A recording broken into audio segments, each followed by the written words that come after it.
The Midnight Pumpkin was released on the 9th of December 1987. The model number was 58070 and it was a 1/12 scale. The Midnight Pumpkin was the sister truck to Vanessa's Lunchbox, and they used the same chassis, gearbox, suspension and tyres. It was then re-released in 2005.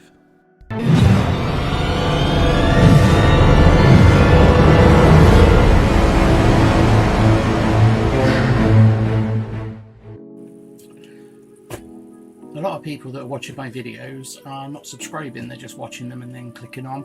So if you could hit that subscribe button, click like and ring the bell to make sure you get notified of further videos, because this is going to be probably a multi-part, maybe 4-part build. So we'll just see how it goes. So, you know, if you click the old subscribe and hit the bell, you'll get notified when any videos get uploaded, so you can keep up to date with the builds and things that are going on the channel. Just quickly, we're going to use this FSGT3 FlySky radio. You can run up to 10 models on that, so that's what we're going to use. So right, let's jibber jabber, let's get on with this. We'll start with the ESC. It's just your basic Tamiya ESC. Obviously we've got the body shell. Take this out, sorry about the noise. So it's just basically black injection molded plastic, not hugely detailed, but we've got enough detail. So next we've got the chassis. It's kind of bathtub style chassis, keeps everything kind of inboard. So I'll just show you the sticker kit so you know what I mean. If you look at these stickers, they're very, very dark, and if you look at it next to the body shell, if I paint this gloss black, I don't think they're going to show up that great, because on the box it shows them as a much lighter blue. But yeah, it is what it is. So we'll get those on once I decide on a colour. And next we've got the manual, and as Tamiya does, it's a very detailed manual, covers everything you would need to know. Everything is in exploded diagrams, very easy to follow. Some of the Chinese models I've had, even though they're good models, the instructions leave something to be desired. We've got the yellow wheel rims there to go with the big chunky tyres, and then underneath this card we've got different part bags. So this is part bag D, and this one contains all of your plastic bearings, some little brass bushes for the suspension, and some bolts and nuts. And I bought a full bore race kit for this, so these plastic things won't get used. So next we've got just a standard 540 can. So next we've got this bag, which has got your wheel spanner in there, you've got your pinion, we've got a tube of grease, zip ties, various different zip ties, we've got some body clips, a small brass bush, which again is going to be replaced with a bore race. This is one of the little upgrades I bought for it. It's what the engine mounts to. It's just a solid piece of aluminium, so this will help pull heat away from the motor if it does get warm. Just acts as a bit of a heat sink really, so that wasn't very expensive. I think that was about £6. Next we've got part bag C, which has just got a collar and just some screws, some little washers. Not a very exciting bag, that one. Then next up, what's this one? We've got parts bag B, and this one just basically is all of your screws. There's your brass, the balls for the ball joints. It looks like we've got a steel ball joint there. There's another one there. Then we've got parts bag A, which again we've got a couple of brass collars, lots of nuts, bolts, washers, just some more hardware. Next we've got the nylon gears for the differential, I mean, these are pretty beefy, and as long as you keep them lubed and you don't have issues with the bearings, these tend to last a long time. They're very robust. So in this bag, it's not labelled as anything, but we've got the wheelie bar, we have the little wheel, we've got the steering arms, the springs for the suspension rods, some ball joint ends, the black plastic ends to go on the arms. We've got plastic roll bar, just done in the chrome finish. So that will go on towards the end, and that is it for that little box. So next we'll go on to this. So we've got the standard black bumper. Not a lot to say about that really. In this one, we've got the grille, the spotlights, and the shock absorber bodies there, and a bumper all finished in the chrome. And then next we've got the front and the rear tailgate, and we've got some body mounts in there and a couple of other little bushes. Not very exciting. Next we've got the windows for the car. So next we've got this, we've got some servo savers there. Not sure if I'll use those in the end, but we've got the lower arms motor mount there, which obviously I've bought the aluminium one, so that won't be used. You know, it could be a spare, maybe used for something else. Yeah, so just more chassis parts and stuff. And then we've got the 4 tyres. And then last but not least, we've got the 2 gearbox halves. We've got the rear wheel, I don't really call those, they're just the drive pieces. The back of the wheel has 5 round pieces which fit into these 5 cups, and that's what gives you your drive. And this goes on the other side of where the motor goes to cover this pinion up so you don't get dirt and grime in there. So yeah, so that's that. And then obviously we've got the traditional straw that you get for the aerial, but I won't be using that because obviously I'm going 2.4 gigahertz. So just to give you an idea of what you actually get all together, I'll lay it all out as best I can, and I will take some photos of this which I will put up so that we can see what you get. I'll try and get everything in, snap a photo of that. As you can see, it's quite a lot of parts, so let's move these out of the way. We'll cut quite a bit of this out. We'll put all these parts over here out of the way, don't need that yet. And we'll bring in the manual. So let's crack on. We've had enough jibber jabber for now. This is going to get too long otherwise. So basically it outlines what you will need. You're going to need a servo, a transmitter, receiver. It's showing the ESC on there, but you obviously get one. You're going to need a battery, charger, paints, brushes, cutters, pliers, screwdrivers, various things. Then we've got your safety precautions, which we get with everything, exactly the same in every Tamiya book. We've got some do's and don'ts. You know, don't stab the crap out of it with a screwdriver.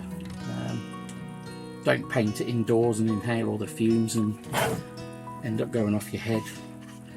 And yeah, I mean, there's a lot of Japanese in here, but you know, they really do they do accommodate English. So this is just showing you how to connect everything up. So on one, we've got to charge the battery, which we're not really interested in, and number 2 is starting off with the servo. And this is a very, very useful little tool to get, a little servo tester. They're very cheap. I paid £8 I think for that one. I'll put a link down below if I remember. and basically you need 4.5 to 6 volt power supply. So I just use one of these power packs that you used to have in the RC cars, and this plugged into your receiver and ran the radio gear. And basically all you do is, on here it tells you orientate the pin, so you've got the negative at the bottom, the positive in the middle, and the signal wire at the top. So the brown or black is your negative, red is always in the middle, and then you get white, yellow, this one's orange, just depending on the manufacturer. So you pop that in there. This is orientated the same, so you've got negative at the bottom, positive in the middle, and there we go. So if you can see that, I've got this in center mode, so that's this doesn't do anything, and when that's in the middle, that will center the servo. So if you need to pop this in and you need it in dead center for steering, this will actually put it in the center. No, if we click it to manual, you can actually turn the dial and you can run the servo to its full extent in either direction. And if you just want to test the servo's motion to make sure it's smooth, you can click it to automatic and it'll just do that. It will swing it from one end to the other. So I'm going to just pop this one in, and I think we're going to end the video once I've done step number 2, because this video is just going to run on too long. So we need the servo savers. So we want one of these white pieces, and you can use side cutters for these. It's entirely up to you. Just watch your finger. Nearly went in my mouth. So I don't know if these will. Yeah, I mean that does a reasonable job. Right, so we've got those 2 parts. We need the small washer. So let's have a go at cutting that off of there, see if it comes off clean. Yeah, not bad actually. So we've got our 3 components. I'll move them there so you can see. So we need BB7, which on here it says they're bore connector nuts ×2. Does it tell us which bag? I'm assuming. Let's turn this over. That's B. So it's going to be this bag. It's supposed to be my tool drawer, but it's just full of junk. This is something that I found very useful. I do have another one which is a bit shallower than this one, but now we want bag C, and it must be those ones there.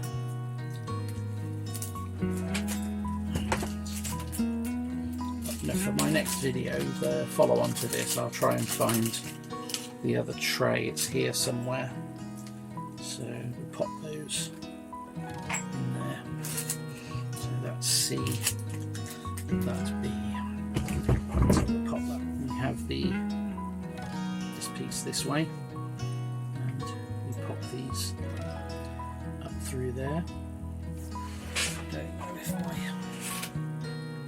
this is small enough for that. Do this one. There we go.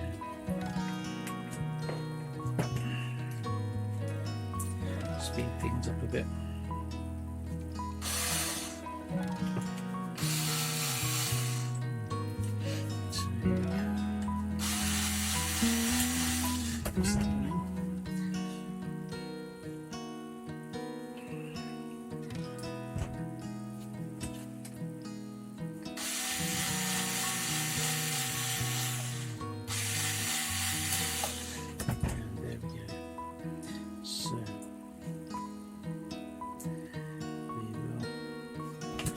On the top.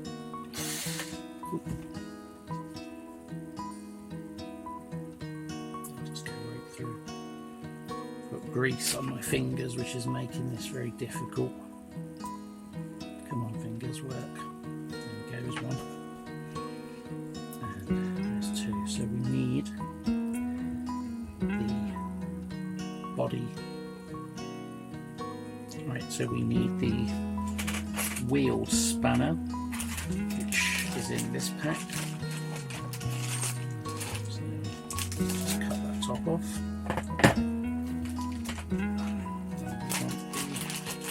Spanner there, so that we can hold these. That will pop on there, and then we can just put these up. Obviously, with these you're screwing into plastic, so be careful of over tightening things. You're better off to do the final tightening by hand, because obviously you're going into plastic.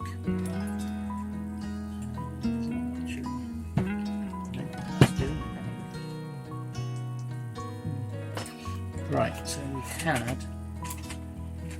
had some Allen keys. Yeah. So here we go. In this pack with the grease that they supply for the gearbox. Let's cut this off. So we've got a couple of Allen keys. Let's get rid of that. Two, no, it's one, I think. Yeah, just the one. So we'll pop that in there. There we go. Like I said, we'll just do this final tightening by hand. If you go too crazy with these, you'll just crush the plastic. This piece of plastic here will just split open. So we just want to kind of do that bottom and then just turn a bit. So these are written on. This is Tamiya ACOMs. So you just find one that fits your servo. So it's probably going to be something like that. There you go. That's a pretty good fit. Let's just try that one. Oh, I don't know. I think that one's better. So we go for that one too. Yeah, can't really feel that. So to show you what I meant about the servo tester, we pop that in, we pop the power in. Yeah, so in this middle position it keeps the servo in its neutral position, so that will stop it moving. So next we shows the servo this way, so we pop this on with that piece, this little lug here. If you can see that, this little lug, we pop that on so it's as good as you can get it to that way, so it's vertical in relation to what's not going on. Doesn't seem very deep, so I don't think this is going to reach. No, it's not. That could be an issue. As you can see, this is keeping that like that for us, and then we pop the servo saver on, and this has a locating pin the same, so we pop that on there.